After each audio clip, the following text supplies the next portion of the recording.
샬롬. 참 좋은 날입니다. 이 텍사스에도 봄이 오나요? 보니까는 민들레꽃이 활짝 피었습니다. 원래 계속 봄이었나요? 오신 여러분들 환영합니다. 이렇게 꽃이 피고 날이 좋아지는 것처럼 여러분의 삶이 축복으로 넘치기를 원합니다. 그래서 오늘 특별히 함께 하신 모든 분들에게 하나님의 은혜가 넘치기를 원합니다. 날씨가 변덕은 있지만 더워지면서 주변의 풍경들이 달라지는 것을 느끼게 됩니다.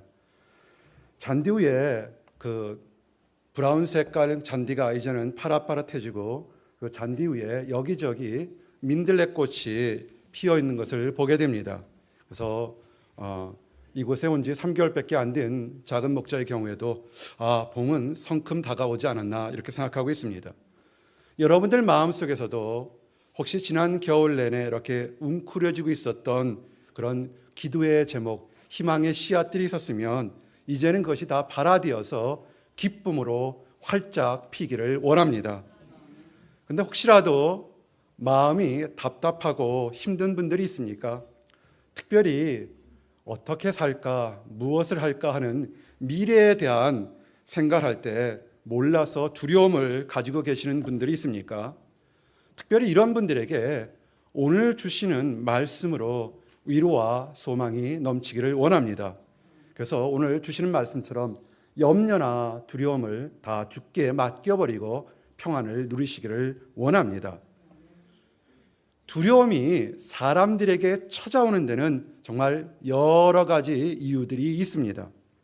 그 이유들을 오늘 좀 분석하기 원합니다. 그래서 두려움이 오는 이유를 분석해서 여러분들이 혹시라도 있는 그 두려움에서 해방된 그런 삶을 살기를 원합니다. 그래서 하나님 안에서 평안한 삶, 축복을 누리는 삶을 갖기를 원합니다. 첫 번째, 함께 고백합니다. 하나님께 버림받는 두려움. 사람들이 뭔지 모르게 갖는 두려움의 첫 번째가 하나님과 단절되는 것에 대한 두려움이 있습니다. 이것은 내가 잘 먹고 잘 산다고 느껴지는 것이 아니라 하나님과의 단절은 하나님께 변명과 거짓말을 할 때부터 시작되게 됩니다. 대표적인 예가 창세기 때 아담과 하와입니다. 아담은 선악을 알게 하는 열매를 따먹고 그가 벌거벗은 것을 깨달았습니다. 그가 범죄하고 난 다음에 하나님의 명령을 어긴 것을 깨달았습니다. 그럴 때 여호와 하나님이 아담을 부릅니다. 오늘 말씀 창세기 3장 9절에 보니까 여호와 하나님이 아담을 부르시며 그에게 이르시되 내가 어디 있느냐. 아멘. 지금 여러분들에게도 지금 하나님이 동일하게 질문합니다. 여러분의 마음이 지금 어디 있느냐라고 질문합니다. Where are you? 라고 질문합니다. 평안한 곳에 있습니까? 불만과 답답하고 힘든 곳에 있습니까? 하나님의 질문은 Where are you? 라고 질문합니다. 이럴 때 아담이 정직하게 대답을 했으면 되는데 그렇게 질문하지 않고 아담은 이런 상황에서 거짓말을 생각했습니다. 그리고 변명하였습니다. 그가 뱀의 유혹으로 선악을 알게 하는 열매를 따먹은 것을 고하지 않고 엉뚱하게 자기가 벌거벗어서 숨었다고 얘기한 겁니다. 아담은 이전에 하나님 앞에서 벌거벗고 다녀도 전혀 부끄러워하지 않았습니다. 그런데 뱀의 유혹에 넘어가서는 갑자기 죄가 찾아오자 자신이 하나님 앞에서 벌거벗었기 때문에 부끄러움이 찾아왔다고 생각한 겁니다. 그러고는 자기 잘못은 얘기하지 않고 창세기 3장 10절에 보니까 가로되 내가 동산에서 하나님의 소리를 듣고 내가 벗었으므로 두려워하여 숨었나이다. 아멘. 하나님이 아담이 변명하는 것을 몰랐겠습니까? 아담이 변명하는 소리를 듣고 하나님이 말씀하십니다. 누가 너의 벗었음을 네게 고하였느냐? 내가 너더러 먹지 말라 명한 그 나무 실과를 먹었느냐? 아멘. 그러면 먹었다 이렇게 얘기를 해야 되는데 아담은 계속해서 변명합니다. 자기 잘못을 다 남의 탓이라고 변명합니다. 아담이 가로되 하나님이 주셔서 나와 함께 하신 여자 그가 나무 실과를 내게 주므로 내게 먹었나이다. 아담은 자신의 잘못이 지금 하나님 탓이고 여자 탓이라고 지금 변명하고 있는 것입니다. 그러니까 솔직하게 죄를 고백했으면 되는데 솔직하게 죄를 고백하지 않고 오히려 남의 탓이라고 지금 둘러대고 있는 겁니다. 하나님이 모르시겠습니까? 하나님은 이 일로 인해서 아담과 여자를 에덴 동산에서 쫓겨나도록 이렇게 벌을 주었습니다. 그런데 우리가 주의 깊게 하나 생각해야 될 것은 하나님이 사람이 잘못했다고 벌만을 주시는 것은 아닙니다. 하나님이 책망하는 것은 그것은 징계를 위한 것이 아니라 하나님은 아담이 죄를 깨닫고 회개하기를 원하셨습니다. 그래서 그 죄에 대해서 잘못을 인정할 때는 용서함을 주시고 회복의 기회를 주기를 원하셨던 겁니다. 그런데 아담이 깨닫지 못하고 계속해서 변명과 거짓말한 것입니다. 변명과 거짓말한 것은 아담과 하와였습니다. 그런데도요, 하나님은 하나님의 때에 회복의 시간을 계획하시고 계셨습니다. 비록 그 사람이 지금 잘못하였지만 언젠가는 다시 하나님의 품으로 축복의 상태로 돌아올 수 있는 기회를 허락하셨습니다. 말씀해 보니까 창세기 3장 21절에 여호와 하나님이 아담과 그 아내를 위하여 가죽옷을 지어 입히시느니라. 아멘. 범죄는 아담과 하와가 했습니다. 그런데 가죽옷을 지어 입히기 위해서 하나님은 죄 없는 동물을 희생하셨습니다. 하나님이 그때 메시에 가서 가죽옷을 사오셨을까요? 그러지는 않았을 겁니다. 하나님은 가죽옷을 지었기 위해서 죄 없는 동물을 희생했습니다. 그리고 그를 보살피기 위해서 그들이 입던 나뭇잎 패션이 아니라 튼튼한 가죽옷을 지어 보내줬다는 겁니다. 그 가죽옷은 그들이 추위를 막을 수 있었을 거고 더위를 막을 수 있기 때문에 가죽옷을 지어 보내주셨습니다. 이 가죽옷은 훗날 예수 그리스도가 죄 속에 빠져 사는 사람들을 위해 희생양으로 죽을 것을 예언하고 상징한 예표였던 겁니다. 사랑하는 성도 여러분, 혹시 그런 분은 없겠지만 혹시라도 마음속에 지금 뭔가 잘못돼서 이 사람 저 사람 핑계대는 그런 범죄함이 있습니까? 범죄하더라도 해서는 안 될 것이 있습니다. 하나님께 멀어지지 마시기 바랍니다. 아멘. 한번 크게 고백합니다. 하나님께 멀어지지 말자. 하나님께 멀어지지 마시기 바랍니다. 하나님께 나와서 회개하는 자에게는 하나님은 새로운 기회를 주시겠다고 약속하셨습니다.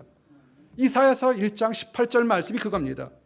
여호와께서 말씀하시되 오라 우리가 서로 변론하자. 너의 죄가 주홍 같을지라도 눈과 같이 희어질 것이요 진홍같이 붉을지라도 양털같이 되리라. 아멘.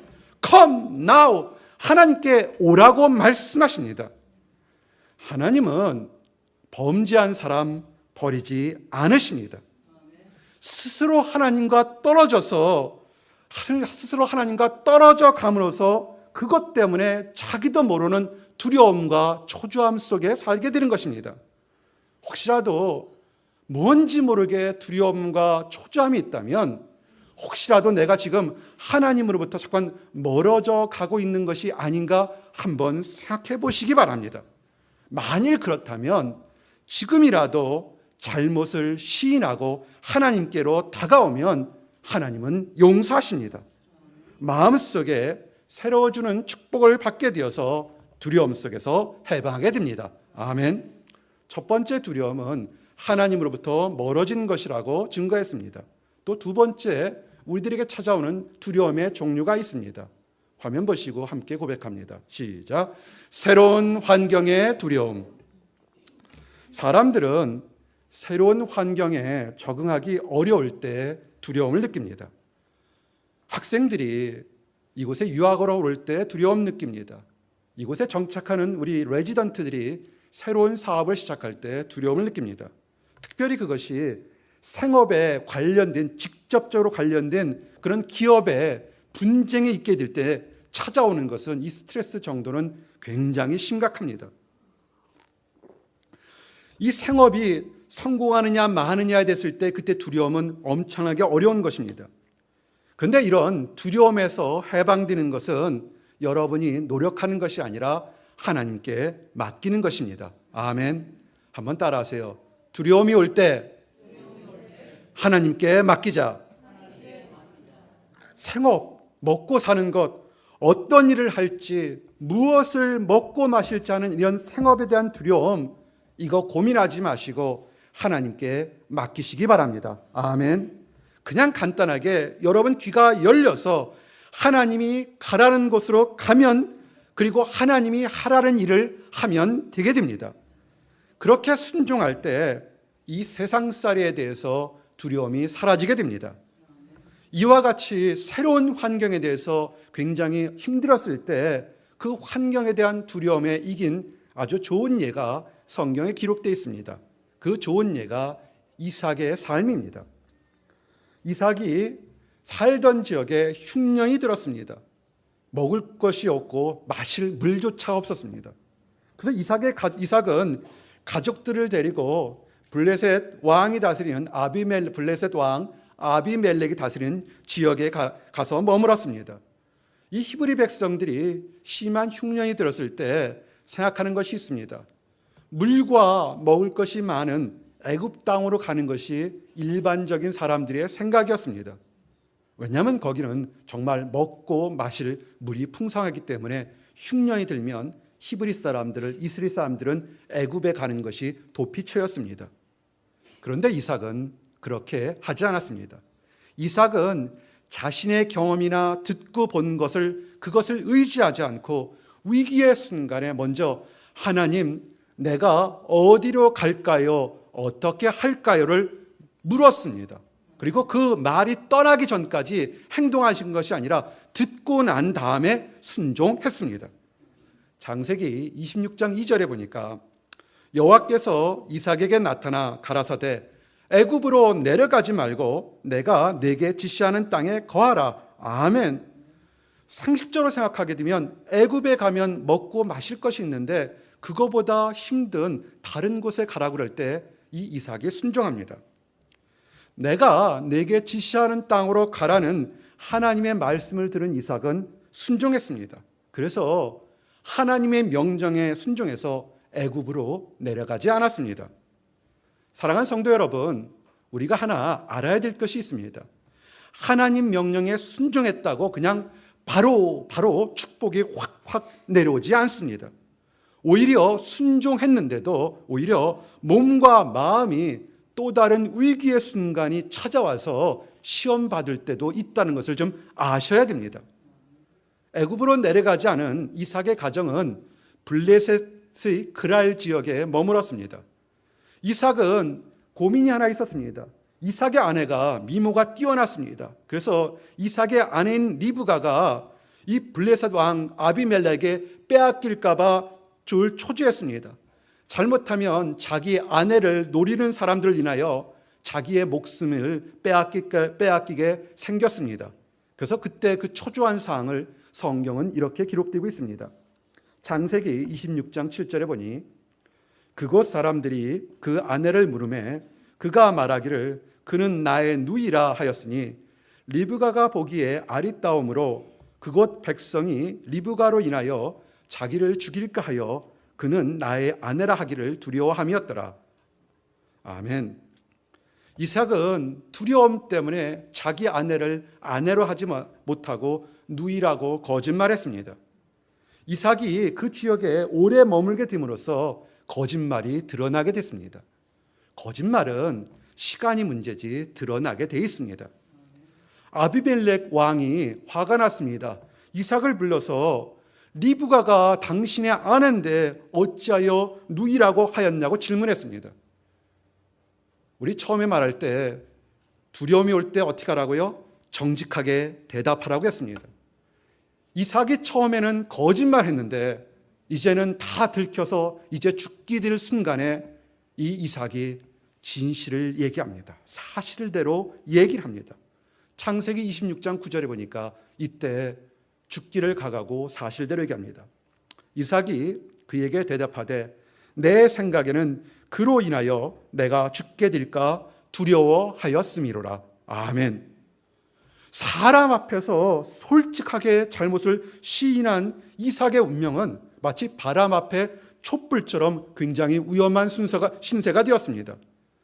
그런데요, 진실을 얘기한 이삭이 그렇게 했을 때 하나님이 그런 힘들어하고 부끄러워하는 이삭을 갖다가 보호하셨습니다.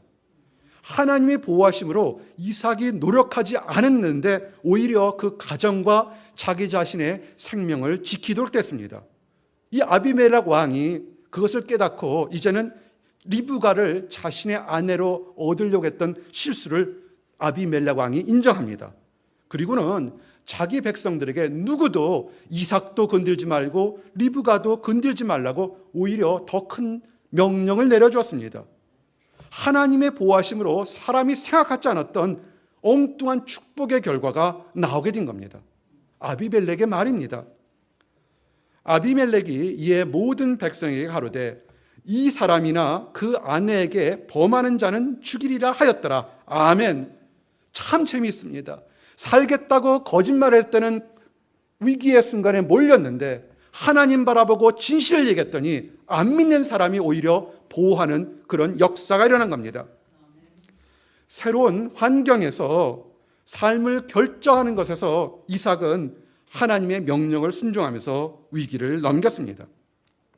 이렇게 위기의 순간에 넘기는 순간에 하나님을 바라본 이삭에게 이제는 하나님이 물질의 축복을 부어주시기 시작했습니다.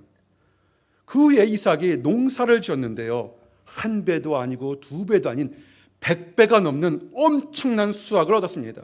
여호와의 축복으로 이삭은 졸지에 엄청난 큰 부를 갖게 되었습니다.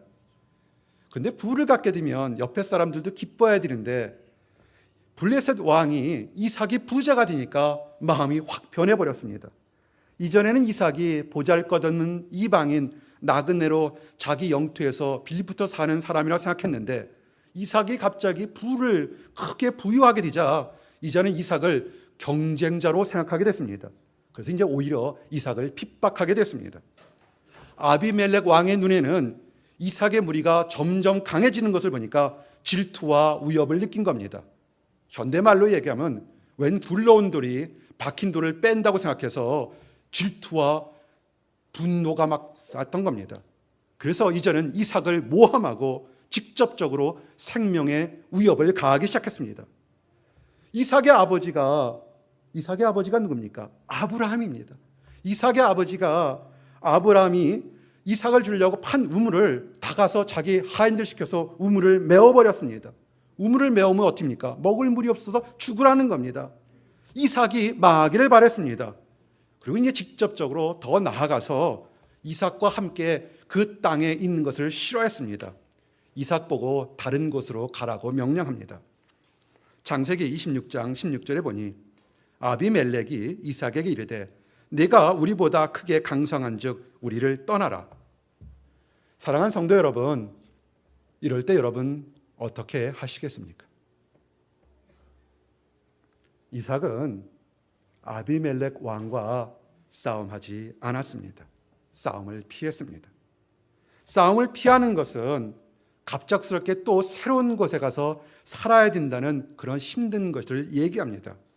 그 새로운 곳에 가서 지금처럼 또 잘 살게 될지 망하게 될지 아무것도 모르지만 정말 힘든 결정 속에서 새로운 곳에 가야 되는 위기의 순간이 찾아온 것입니다.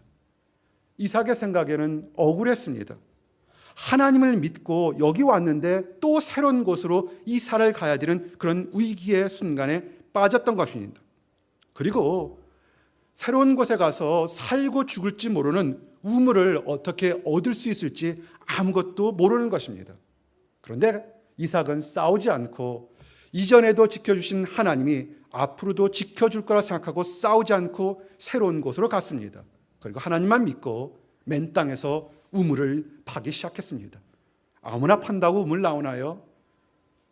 텍사스에 기름 많다고 아무나 파면 기름이 펑펑 나오나요? 있는 곳에 나올 거 아닙니까? 새로운 우물을 팠습니다. 우물이 판다고 다 물이 나오는 것은 아닙니다.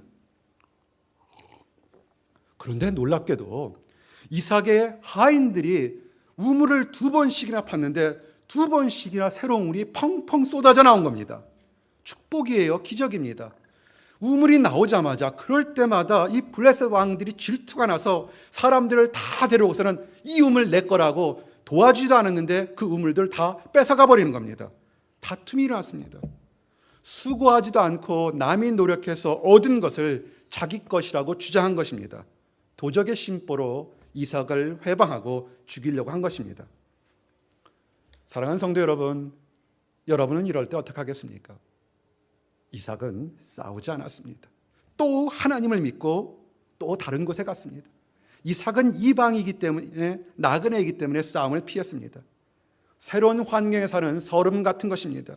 나그네로서 이 땅에 사는 삶의 서름을 톡톡히 받고 있는 것입니다. 새로운 곳으로 또 피해갔습니다. 하나님만 믿고 또 우물을 팠습니다. 그런데요, 거기서도 우물이 펑 하고 터져 나온 겁니다. 연속해서 축복의 우물이 마구 터지자 이제는 그들도 놀랬고요, 그들의 적들도 놀랬습니다. 이제는 그 적들도 이건 하나님이 도우시는구나 생각해서 이제는 이삭과 다투지 않게 됐습니다. 그때의 모습이 창세기 26장 22절에 이렇게 표현되어 있습니다. 이삭이 거기서 옮겨 다른 우물을 팠더니 그들이 다투지 아니하였으므로 그 이름을 르호봇이라 하여 가로되 이제는 여호와께서 우리의 장소를 넓게 하셨으니 이 땅에서 우리가 번성하리로다 하였더라. 아멘.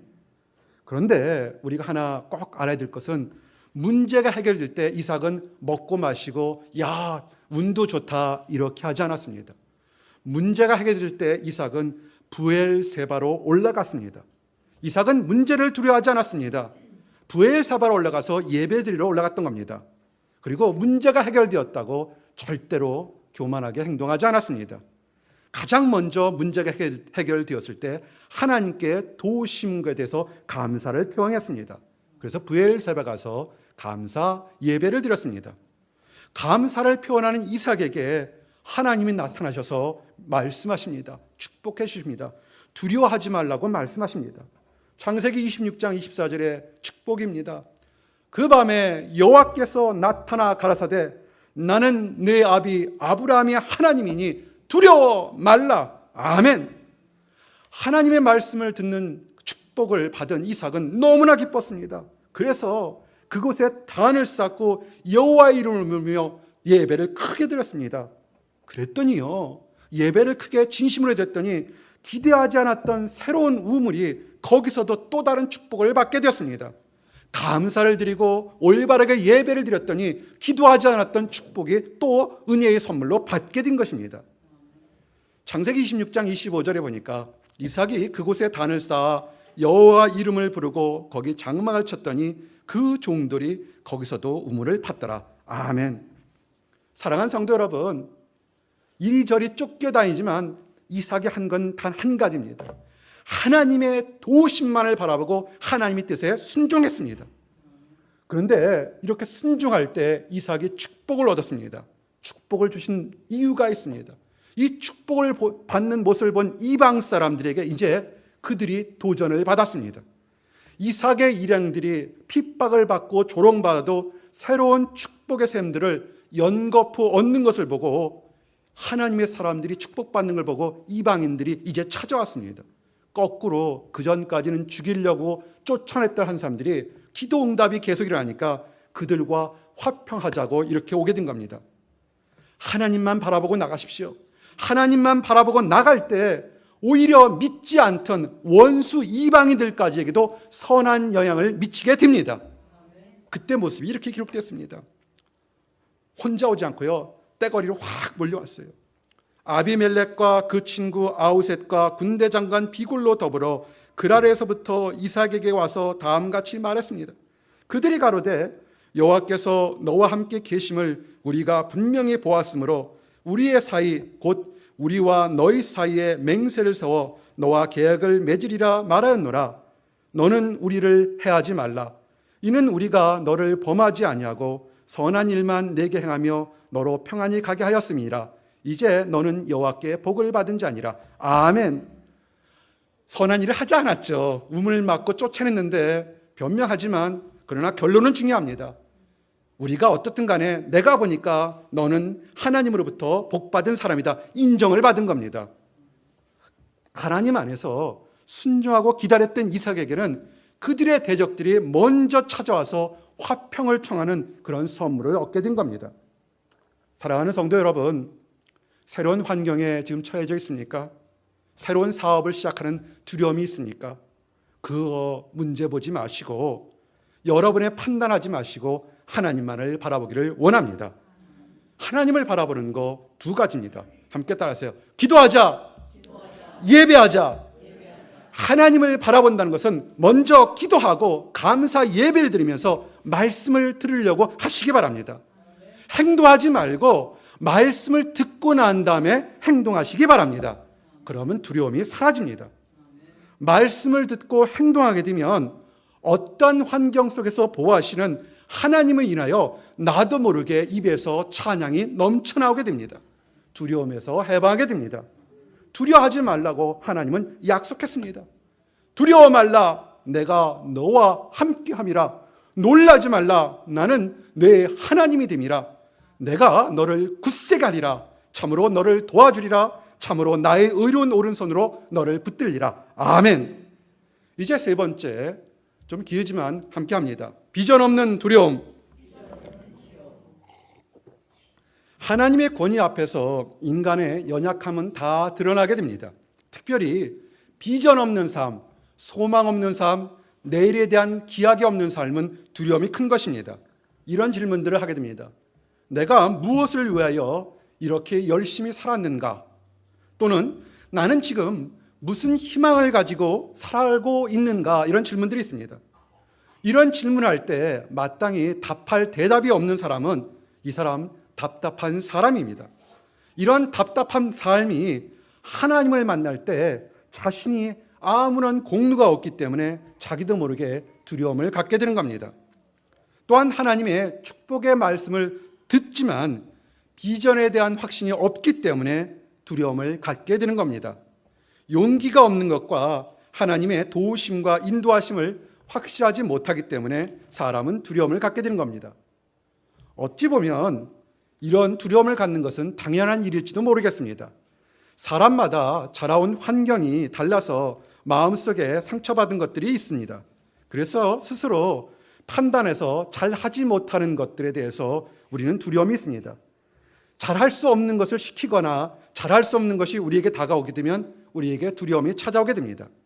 그래서 장래에 대한 자신감의 비전과 부족으로 인해 두려움을 가지게 됩니다. 우리 이런 사람들에게 우리 모세가 하나님 앞에서 만났던 그 비전을 통해서 위로가 넘치기를 원합니다. 모세는 미디안 광야에서 양치기로 40년을 지냈습니다. 그런 모세가 어느 날 호렙산에서 하나님의 영광을 보았습니다. 그가 보니 떨긴 나무에 불이 붙었는데 나무 그 가지가 불에 타지 않는 신기한 광경을 보았습니다. 좀 더 자세히 보려고 다가갔습니다. 그럴 때 하나님의 음성과 영광이 모세에게 확 임했습니다. 출애굽기 3장 5절에서 6절 보니까 하나님이 가라사대 이리로 가까이 하지 말라. 너희 선 곳은 거룩한 땅이니 내 발에서 신을 벗으라. 또 이르시되 나는 네 조상의 하나님이니 아브라함의 하나님, 이삭의 하나님, 야곱의 하나님이라. 모세가 하나님 비웃기를 두려워하여 얼굴을 가리우매. 아멘. 모세가 하나님의 음성을 듣고 무척 두려워했습니다. 이 두려움한 이유가 있습니다. 이 두려움은 자신의 내면 세계의 열등감과 과거에 자기의 잘못된 행동으로부터 기인된 것이었습니다. 모세는 젊었을 때 애굽의 왕자로 40년을 살았습니다. 그는 히브리 백성이면서도 애굽 왕 바로의 양자가 되면서 왕자로 대접받으며 살았습니다. 그러나 그 마음속에서는 아주 오랫동안 이스라엘 백성들이 애굽에서 고통받는 것을 슬퍼했습니다. 그래서 그가 애굽의 왕자로 있을 때 히브리 백성들을 도와주려다가 공연히 싸움에 이렇게 말려들었습니다. 이스라엘 사람을 편들다고 애굽 사람을 자기도 모르게 얼떨결에 쳐 죽여버렸습니다. 사람을 몰래 죽인 것은 심각하게 잘못한 것이고 범죄한 것입니다. 아무도 본 사람이 없어서 괜찮겠지 하고 그 이튿날 다시 나가는데 또 두 히브리 사람들이 서로 다투는 것을 보았습니다. 말렸습니다. 그런데 그 히브리 사람들을 위해 살인까지 했던 모세에게 칭찬하는 것이 아니라 오히려 원망을 합니다. 자신이 은밀하게 했던 살인의 악행을 모든 사람이 알고 있었던 겁니다. 출애굽기 2장 14절에 보니까 그가 가로되 누가 너로 우리의 주제와 법관으로 삼았느냐? 내가 애굽 사람을 죽임같이 나도 죽이려느냐? 모세가 두려워하여 가로되 일이 탈로 되었도다. 아멘. 바로가 이를 전해 듣고 이제는 모세를 죽이려고 찾았습니다. 이로 인해서 모세는 바로가 자신을 죽일 것이라는 두려움으로 인하여 미디안 강야로 도망쳐 버렸습니다. 이리저리 헤매다가 그곳에서 미디안의 제사장인 이드로를 만났고 그 딸을 만나서 결혼했습니다. 그리고 40년 동안 그곳에서 양치기로 살고 있었습니다. 대릴 사이로서 양치기로서 광야에서 살게 되었던 겁니다. 모세가 광야에서 살고 있는 삶은 자신의 꿈, 이스라엘 백성들을 돕는 꿈이 사라지는 아픔 속의 그런 날들이었습니다. 그것이 40년이나 됐습니다.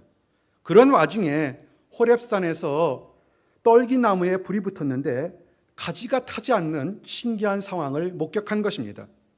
하나님은 이처럼 초자연적인 현상을 통해서 불을 보여주시면서 모세에게 새로운 소명을 주기를 원했던 겁니다.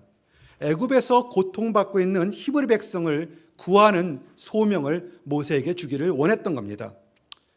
하나님이 말씀하십니다.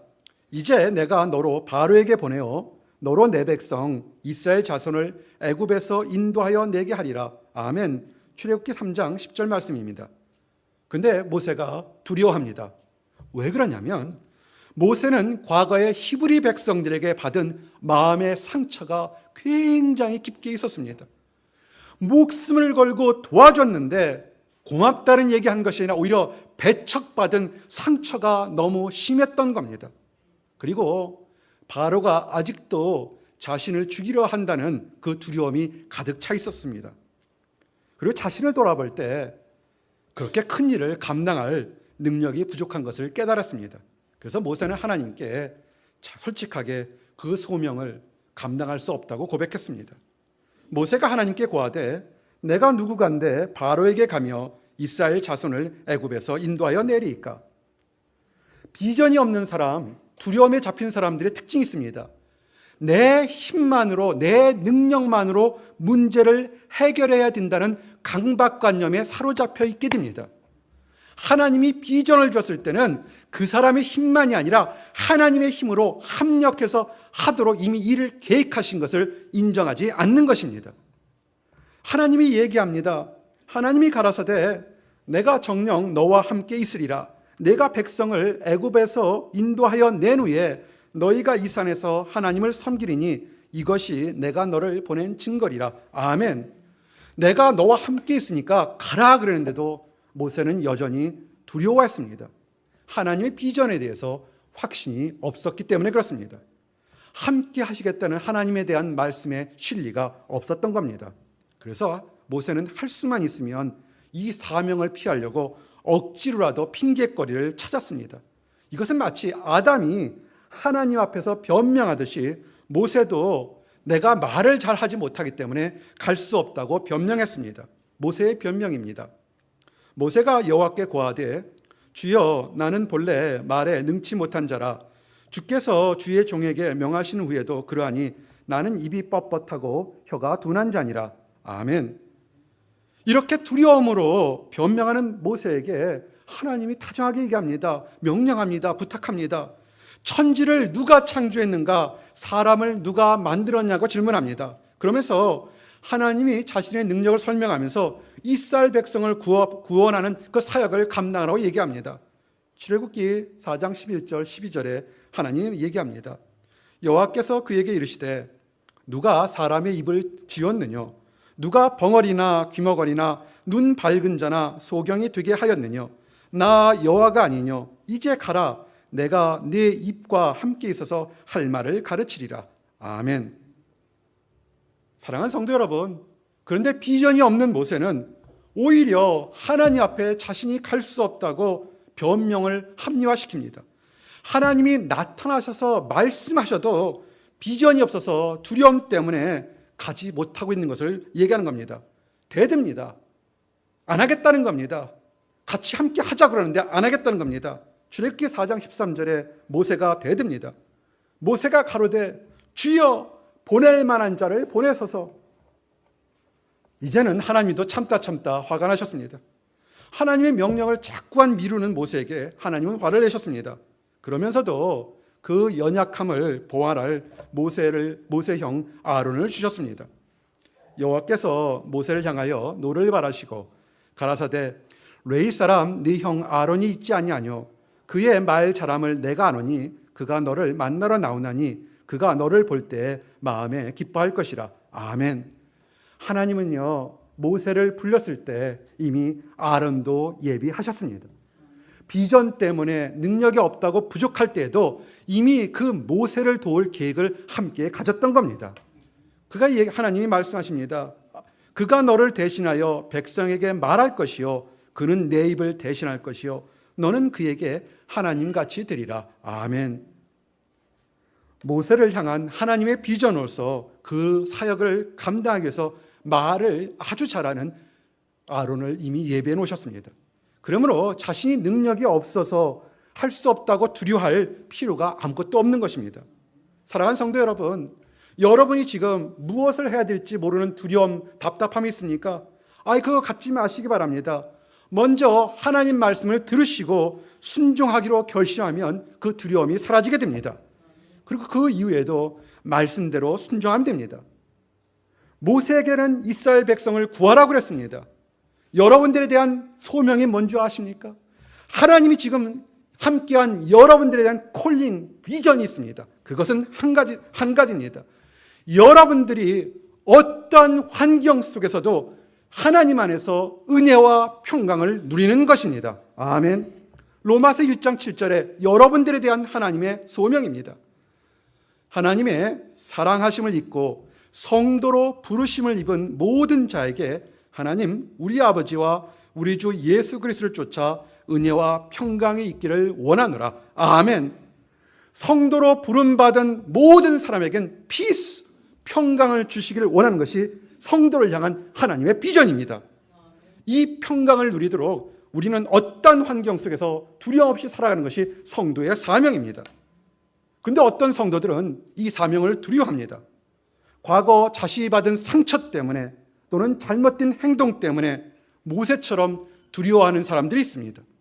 그래서 여러 가지 변명과 핑계를 대서 나는 행복하는 것보다 하나님의 사역을 감당하지 못하겠다 합니다. 그래서 그 사람 마음속에선 늘 불안하고 초조해합니다. 이런 사람들까지도 하나님은 이미 해결책을 준비해 놓으셨습니다. 그렇게 하나님 말씀을 믿지 못하는 사람들, 초조하고 두려워하는 사람들을 위해서 하나님은 비전을 이루기 위해서 예수 그리스도를 이 땅에 보내주신 것입니다. 그리고 사람들의 죄를 용서해 주시는 방법을 예비해 놓으셨습니다. 로마서 5장 8절에 우리가 아직 죄인되었을 때 그리스도께서 우리를 위하여 죽으심으로 하나님께서 우리에게 대한 자기의 사랑을 확증하셨느니라. 아멘. 사랑하는 성도 여러분, 우리는 여러 가지 두려움 속에 살 수 있습니다. 그러나 이색과 모세가 한 것처럼 하나님만을 믿고 순종해서 모든 두려움에서 해방되기를 원합니다. 그래서 우리들의 영혼의 두려움에서 해방된 삶을 살기를 원합니다.